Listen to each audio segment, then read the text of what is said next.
Hey, my name is Laura Ferry, and welcome to the My Inner Struggle podcast. This week, I am joined by Melissa Hardin, a very near and dear to me friend, and we are talking all about being a mom and what the fuck, all the things that you never really heard would happen or the feelings that you'd have when you were considering having children, becoming a mom, and then later in life.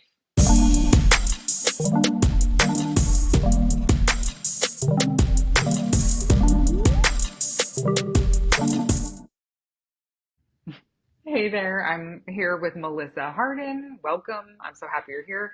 Melissa, why don't you introduce yourself and all the things? And all the things. And Okay. all the things.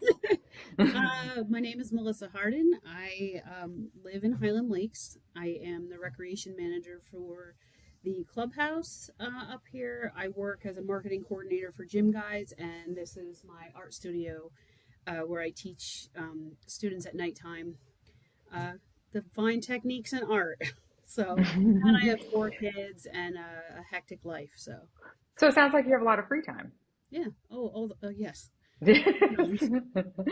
So it's funny because we met about a year ago, I want to say, around there or so, and we've talked about doing a podcast together before, and we're usually like in passing. You're running somewhere and I'm here and there's people and whatever, and we're like, yeah, we're gonna do it, we're gonna do it. And I'm really excited that we're actually finally getting to Yeah. do it. Oh, Yeah, about all the mom things. yeah. So I'm just going to open up and we'll be honest because this morning, quite frankly, I texted Melissa and I'm like, can we reschedule for another day? And and I don't know if you said why, what's going on, but you're like, you rattled off some times or whatever, right? And I said, I'm having a moment, right? I'm like, I'm approaching meltdown. That's how I feel after this week. Yeah. And you pushed me, and then I felt super pumped. So, Yeah. Well, this is like the perfect opportunity then. It's like the best way is to push through our struggles and then let's do it. Let's do it. Because yeah, we're just going to keep pushing it off and kicking that can down the road, you know? That's, yeah. And I appreciate that and you because I needed that this morning. It's been like one hell of a fucking week. And actually, not even a week. It's been weeks. It's been months. yeah. And I think that it's slowly been, how did I thought about it before. It's slowly just been dripping into this cup and I'm about to spill over right now. It's just overwhelming. And it's all the things, you know? Yeah. Yeah. So, so we didn't actually prepare questions for today, and that's okay. But I was feeling all the mom things, and I guess that is that is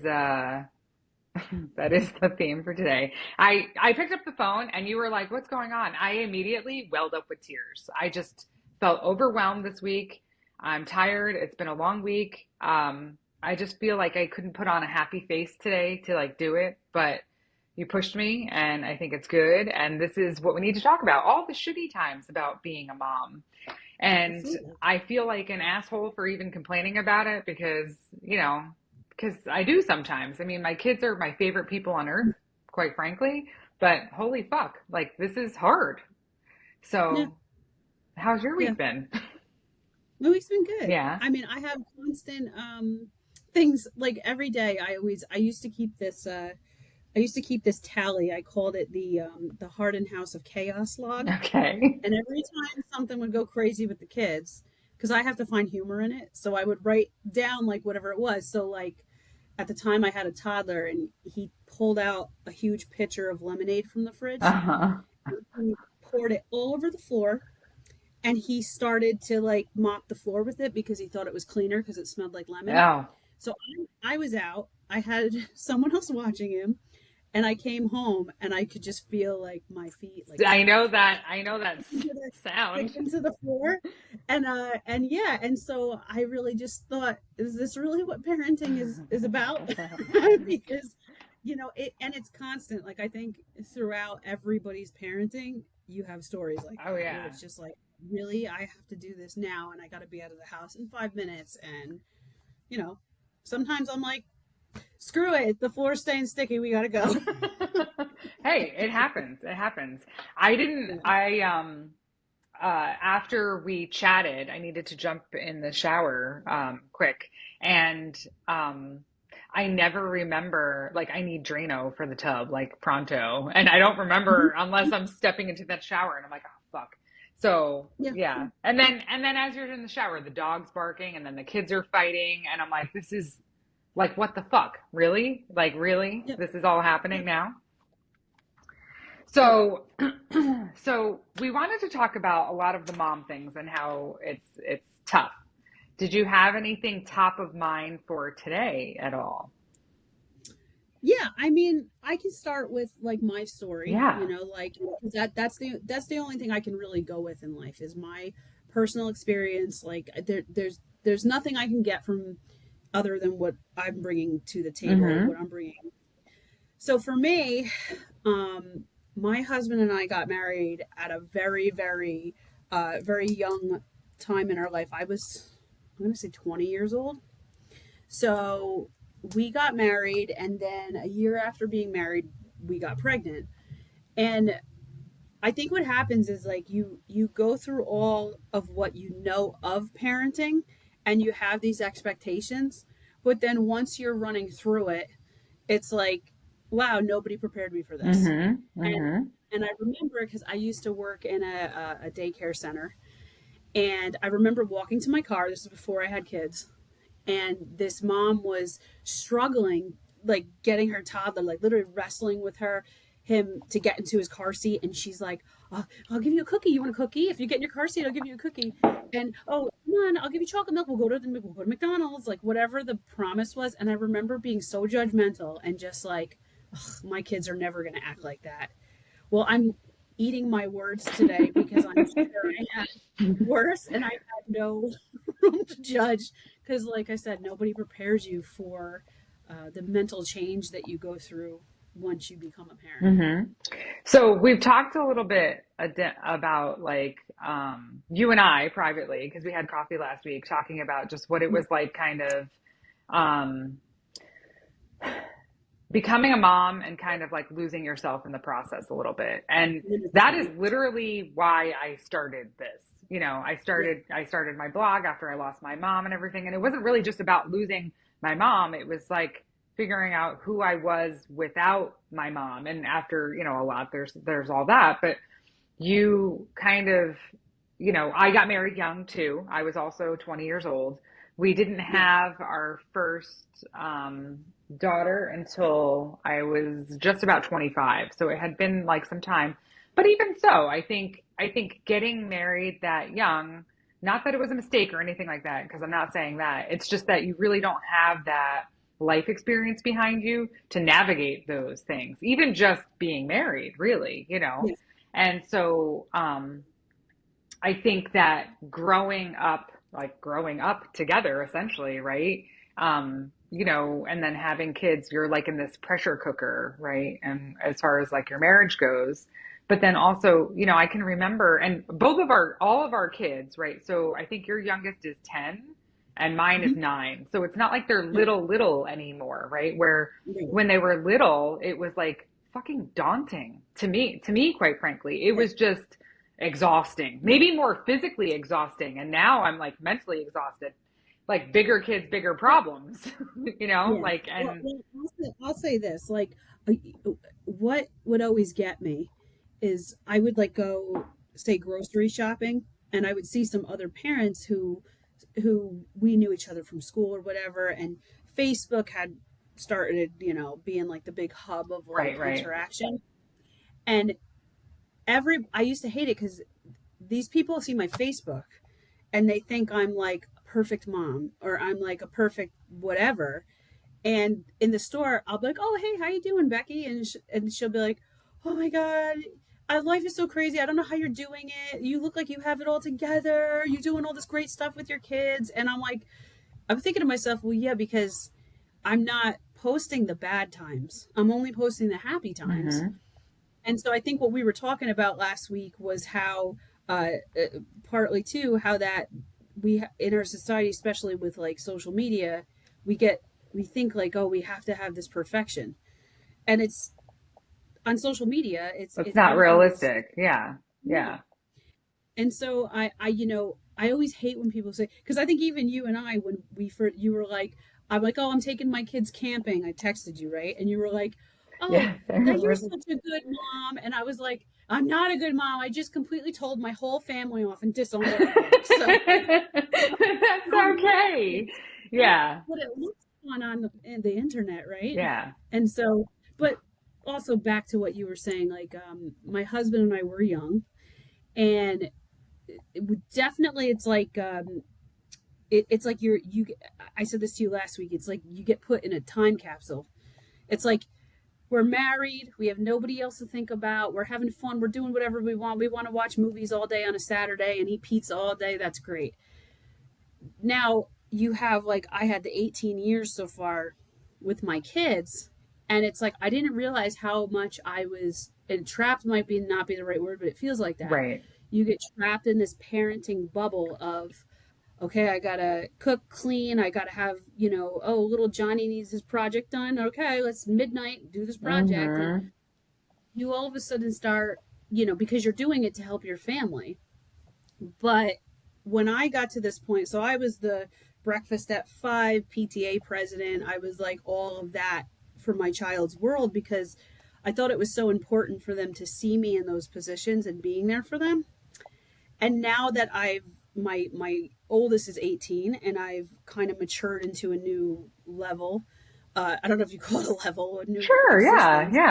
yeah. Um, I realized that maybe taking care of them as much as I didn't help them as much as I thought it was gonna. Yeah, they love me for it, but now it's like they have to learn, like, mom's not gonna be home tonight to make dinner. You have to make dinner. And so it's part of that parenting, that for me was, I was in this time capsule of the mom who did everything, the mom who did breakfast, lunch, and dinner, doctor's appointments, running to soccer practices, being the coach, not being the coach, being the CCD teacher at one point. To, you know what, I can't help you, because I now have 3 jobs and I am loving it, because I never knew, because I was in that bubble. I never had that faith in myself, and that, just the feel like I could do it. Do you feel like, so how long have you kind of ventured outside the house, I guess, to say, like to work outside the So house? when did I? So about 3 years ago, Okay. my mother called me up, and she's like, I'm with this great company. It's gym guys. You got to try them out and exercise, and so I'm like, Mom, I'm not doing it. I'm not hiring a personal trainer. So long story short, my trainer, who's now my boss, he kept asking me basically in a roundabout way, like, oh, I have this position open for a marketing coordinator. I didn't think he was talking to me, because, like, again, no faith in myself at that moment. Um, and then, like, he'd come back a week later and say, that position's still open. And I'm like, wait, do you want me to apply for that position? And so he's like, I see what you do. I think, yeah. And so that little faith in me, and not that my husband wasn't giving it to me, but it was something outside of the home, Yeah, like you're right. saying. Well, your husband, It's, but he loves you. That's why, like, right. of course And he's that's going what to he have your always said. You back. love me. Yeah. You're gonna tell me I could rule the world. Right. Yeah. Yeah. Yeah. Of Yeah. course. So, but yeah, but it was that little, like, the word catalyst, like we used last time. I believe that was a catalyst in my life to really push me into having faith and confidence in myself, um, to do whatever I wanted to do. So I had been teaching art out of my home. I have a bachelor's degree in art from Rempo, and I was teaching art out of my home, and like, just all these opportunities came up. So we had the opportunity to move here, and so everything just kind of snowballed after that moment, and it was all because for there was faith put in me from an outside source, and then it just ignited Hmm. me and fueled Hmm. me into a different direction. And so even with my 10-year-old, like, I'll feel so guilty, like, oh, he shouldn't be home alone right now, or he shouldn't be with his brother. And I mean, again, it's not like forever, but they're learning so much more now that I have kind of cut my apron strings just a little bit, so that they can learn how to do stuff themselves. My poor 10-year-old, he's the fourth child. I have 4 kids. Hmm. And my 10-year-old, he's just like, He's so self-sufficient out of all of the kids. My most needy child is my 18-year-old. That's really funny because I think mine are kind of the opposite. Like Oh, my really? youngest, like, depends on me a lot for a lot of things. And I don't know, she's so much younger than my son. Yeah, And I think we did a lot of things for her, to just, yeah, because she was kind of along for the ride. When she was little, you're just like, okay, yeah, you're yeah, coming here or whatever. yeah. And so I've been stepping back a little bit, and she is the hardest on me too, which is kind of funny. But Oh, that's like a really? whole other podcast because her See, and I are like twins. She is my yeah, personality, absolutely. So we butt heads a little bit, but I didn't yeah. have that with my oldest, with Emily. And it's just like a whole different realm of possibility that I'm in right now with her. And yeah, I See, don't know. Miles had to wait the most. So I think that's why he developed patience, because he would always be like the last in line to get So Miles is the everything. And youngest. So he Miles was is the just always youngest. okay. All right. Yeah. So I think he learned patience quick, but That's pretty yeah. funny. I last night actually, this is like a couple like wins from this week. Last night, Evelyn, I took her to her cheer banquet for the end of the year thing or whatever on a Thursday night. I'm not complaining, but like, it's tired. Like I'm tired this week and we didn't get home until almost 9 and I sent her inside and I sat in the car in the driveway, like just in silence. And I don't Yeah. think enough gets offered to that, car. I had my heated seat on Yeah. and, for that car meditation from the time that they were like babies, when you'd pull in from a play date and they'd both be asleep in the back seat. And I'm like, I'm not moving. And I've legit Yeah. sat there for an hour or two, especially when they Well, were I mean, little. I think we joke all the time about how like the trip to shop right at night is like a break. Hmm.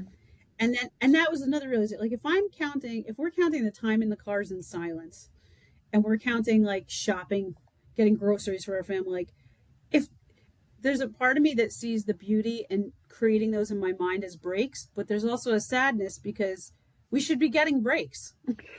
Like it shouldn't be only when we're like sitting in the front seat of our car that we allow ourselves to have those You're moments. absolutely right. And I think that we all fall victim to that in certain ways.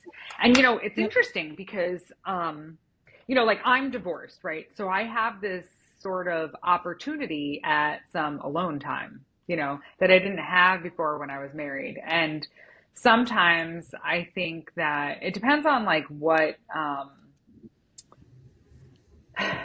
avenue you take or what the thought is about it. And I've been told before, like, oh, it's like your spa time or whatever. It's no, I'm getting all the shit done that I can't get done when they're with me. Yeah. But I have found, so like when my kids were little, I definitely wanted to sneak out to the grocery store by myself Yep. in the evening or on the weekend. One of the things that I always actually wanted was I wanted my ex-husband to come with me to the grocery store. I wanted to like do it together. And that is actually on my list for a future partner because I think it's like a cool experience. Now, I've been on my own for a while, and in the last year or so, I kind of have like I'm sort of at the point now where I hate grocery shopping alone. I'd Yeah. wish that they would come with me. And so I've been sort of timing it so that they can, because one, they can pick out what they want because I seem to never buy the right thing because there's never any food Been there. here, right? And I'm like, well, you have to tell me ahead of time or whatever. So now I just kind of time it so that we can all go like together because Yeah. otherwise, but it's like a fun experience because they should know too. And, it's our job to teach them to be Yeah. It good becomes an people educational and to be experience. smart. Like, no, we're on a budget. We can't get everything that we want or, Right. what's the price on this one versus that one? All sorts of like lessons along the way of being a mom. But over time, it kind of became this thing that my son and I were just doing together. And that was Oh, always cool because we don't get a lot of one-on-one time. And I think he yeah. actually enjoyed it. And I can remember as a kid, because I was one of four, I loved going to the grocery store with my mom because then I was Yeah. like the center of attention. Like I could have her to myself at, for 2 hours at the can sale, like, and it was just like a good time. So, now in my life, I want them to come with me, as odd as that is. But, Right. desires change Well, no, over I mean, time. what I'll do with my kids is I have to start doing it again because I let it lax ever since I started working. I used to do this thing called like dating your Yes. kids. Yeah. It's just like you like because we are always in a situation where we're a group. We're six of us who are Mm-hmm. together. We're a party wherever we go. So it's like I would take those one-on-one moments. Like Kylie and I would go to Charlotte's tea room. That's our spot to go and like, do a little mom and daughter time. And then maybe I'll go bowling with Lincoln, or maybe Miles and I will go for a hike, and Jonas and I will play magic, or Mm-hmm. whatever the situation is. But to get that one-on-one time is always important, and they'll miss it. They'll say to me like, "Mom, we got to go out. When are we going out again?" Mm-hmm. Spoiled when they're out, but Right. they got. Well, the thing is I think that like, so I've been doing that for a while, like, but it's not consistent any longer now that they're older, and Emily's away at college, so it's like a little bit different. Yeah, But it's something that I would always strive for. And it doesn't, just because I was on a budget didn't mean we had to go out to a fancy dinner. It could be anything. It could be going to the grocery store and stopping at yeah, McDonald's. It could be, going for a hike or something like that. It doesn't have to be yeah. super expensive or anything like that. So, No, well, and that was I remember I had a family member call me up and just say like, "Oh, I see all this stuff. How are you affording everything that you're doing on Facebook?" And I'm like, "We're going for a hike. That's free." mhm. Like it doesn't always have to be like some huge, like we're going to Disney or we're going on a cruise or we're Right. doing any of that. Well, and not for nothing, that's what you're teaching your kids. So if it always has to be big when you go do something, you're teaching them that, like, oh, you know, I can't afford that, so I'm not going to do anything. There's like a Right. million things in between those extremes. So I think that's important to remember. Yeah. Yeah. So, what is, let me think about this. So, what was your, all right, so this week, do you have any like what the fuck moments like in your heart and chaos list that you're keeping in your head? My garden chaos list or my personal? Probably Either both. one, either Yeah. one. Uh, my chaos. Let me see the heart and chaos. I mean, there's always something. There's always like, well, like I could tell, like this morning, for example, my one son he goes to a charter school, and so he's getting to the point. He's in eighth grade, so he's going to be going to high school. So he has to either he's going to go back to his sending district, or he's going to apply for the technical school. Hmm. So he wants to do paramedics and first aid. So he's going to go to the technical school, but he has to apply to get in. And so they have this thing called Tech Trek, Okay. where it's like you go and you experience it. So I dropped the ball because I was so busy. I completely missed the deadline. I completely forgot to fill out the paper to send in. Something, by the way, before I was working, I would have never forgotten. Right. And that's because that was my sole concentration. But now it's different because I'm juggling so many things, and so something's going to give, right? So completely forgot to sign him up for the tax track. I felt so bad about it. All his friends are going tomorrow. It's tomorrow, by the way. So my daughter, and I'm just going to read to you her right from her text message, Okay. because my daughter goes to the school he wants to Okay. apply to. So she writes me and says, "Don't forget, Lincoln has Tech Trek tomorrow." So I wrote her back, "No, he doesn't. I missed the sign up." So she instead of saying like, "Oh, it's not a big deal," she writes back, "Oh my God, that's a big deal." No. It's a bonding experience with your potential shop teacher. If they like you, they will be more likely to pick you. So I wrote her, "Thank you, Kylie, for the guilt trip." Because I'm just like, I already know this is not the Right. best thing, but he did go to the open house, and my husband has gone to Tech Trek before, and he's like, "Oh, it's perfectly fine. The open house was perfect for him." But yeah, so it's like I think the little criticisms from my kids I could do without for the whole week. You know what I'm Yeah. saying? Yeah. And so, I was tonight. I was gonna just relax at home, maybe watch a movie. I had nothing planned. My daughter's like, my niece is in a play, and she's like, "Oh, mom, we got to go see Micah in the play. She's got lines." And I'm like, "Okay." Just Like, I drag yourself to something else. drag myself to another thing, but I mean, I always feel good afterwards, but I think it's our mental block. So stuff like that happens on the daily, whether it's like I come home and the dog has barfed all over my bed, or I come home and, like, even just, oh, this gets me Okay. all week long. My kids will be like, if I want to go shower, it's like I rang a bell or something. They're all in the shower, there's no hot water. You start getting all like, I start getting resentful. I'm like, I can't even have a hot shower. Because like you get, chaotic in your mind. But I mean, that's the thing is there was no handbook that came with parenting. Right. And so I think like a friend of mine recently said the word grace. And I think that that's true. We have to, as moms, give ourselves grace, and, that we can't do everything. And I won't do everything at this point, because I'm realizing by doing everything, I'm really not teaching my kids valuable life lessons, because they expect me to do everything Right. now. Right. Yeah. Yeah. Well, I think this was a good conversation. It's a good opener. I think we'll do more of these and keep Yeah. diving in too. Um, as you said, like I say that a lot, give yourself some grace, but even as a mom, like it still is hard. Like, and you have these thoughts and I Yeah. just like want to run from the house like it's on fire, quite honestly, sometimes. And it's tough. And I know, like, I feel like an asshole complaining sometimes because I know you're just as busy. And we chat, and stuff, and like, it's fucking tough. And we had that conversation last week when we grabbed coffee, and like that really helped, because it's hard when you don't have someone telling you the things like, hey, you're doing a good job, or like, when you don't have that being affirmed, especially by your kids. Your kids aren't going to turn around and say, thanks, mom, for sacrificing your time. And like, Yeah. they might when they're And 40, but they're not going to right now. yeah, and even beyond just the praise and you're doing a good job. For me, I always find I get the best reaction from people when it's genuine. Hmm.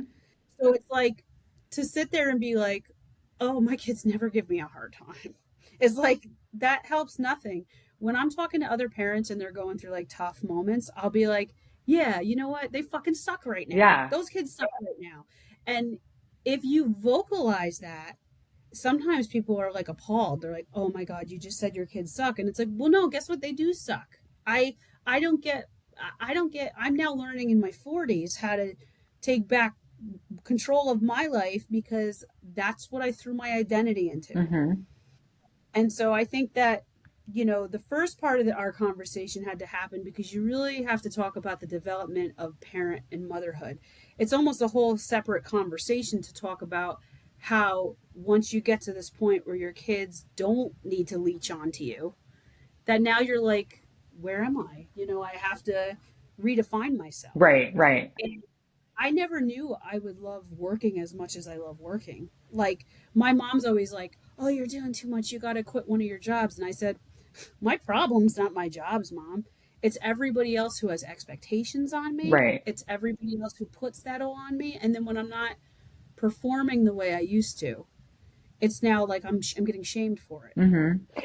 So it's a whole other Well, conversation, I it's think. it's part of, like, yeah, and we will definitely continue this conversation further in depth on that end. But when we reach this certain part, and we said this, that, like, you are kind of my typical client, right? It's a mom in her 40s that's like, holy shit, now who am I? What am I going to do? Wants to find a purpose, in life, a new purpose. Not that you're not still raising your kids, because you are, but Right. redefining who you are, figuring out who you are now that you've grown and been through all this experience. And it's so important. There's a lot of people that don't pause and make a change. They just continue on. And then later, and as we approach midlife, kind of then it's like you get somewhere and you're like, what the fuck? Like, what happened? Like, how did all this time pass and I have no idea who I am or what I like, you know, Yeah. anything. Yeah. And well, I think that as women too, like we put so much stock into when we have kids, what does mothering mean? Right. So that's why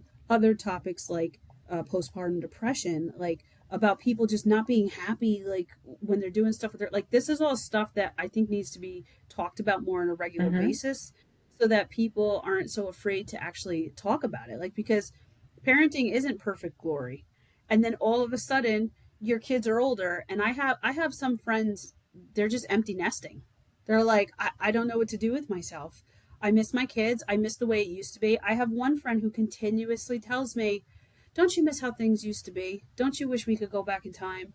Don't, and I'm kind of at a point where I'm like, no, I like progressing. I like, being a mom. I'm looking forward to being a grandma in the future, not the near future, but in the future. Yeah. Um, and but what I want to do is be able to, I don't want to only identify myself as a mom, because not that it's not that, like I always say, like I used to hate when people be like, oh, what work do you do? And I'm like, oh, I'm a stay-at-home mom. And they're like, that's the most important job of all. And I'm like, you wouldn't say that to any other profession. But it's because moms constantly need that affirmation that they are doing something glorious. And Mm-hmm. yes, but at the same time, I want to now see what else I can do. Mm-hmm. I know I could be a mom. I know I could be a bad mom, a good mom. I know I'm not a perfect mom, but I know that I want to now see what I have coming Mm-hmm. my way. And you're doing a good job at it. I see you. You too. Thank you. Welcome.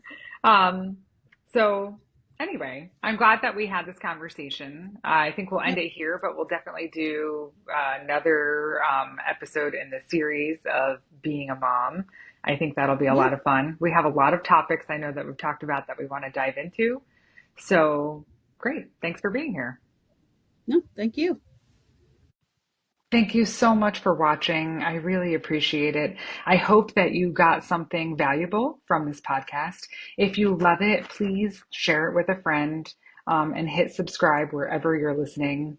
Be sure to check out the blog at myinnerstruggle.com and find me on Facebook and YouTube. I am thinking of you and sending you love, and I will see you soon.